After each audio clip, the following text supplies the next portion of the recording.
Yeah, well, guys, right now I'm in Bonner County, actually. Behind me is a home just outside of Priest River where 5 trees fell over and damaged that home.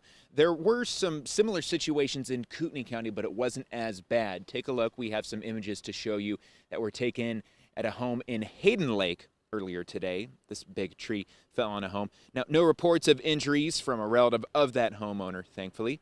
Kootenai Electric says they've dealt with scattered outages here and there, but nothing too overwhelming. A little before 5 this morning, 360 members were without power, but that's the highest it was all day. Meanwhile, Farragut State Park closed their boat launch due to downed trees. They were expecting some trees to fall down, but the damage wasn't as bad as they thought. Still, though, it was dangerous enough that crews had to call off cleanup work due to the winds. There was one large one across the road, and when the guys went down and started to try to clean it up, they heard cracking and a couple fall nearby, and they decided at that point to back up. Now, Farragut says they thin out weak or damaged trees every single year. That's kind of a regular maintenance thing. As for those trees that fell earlier today, those ones were damaged due to bark beetles. Live in North Idaho, Taylor Vito, KRIM 2 News.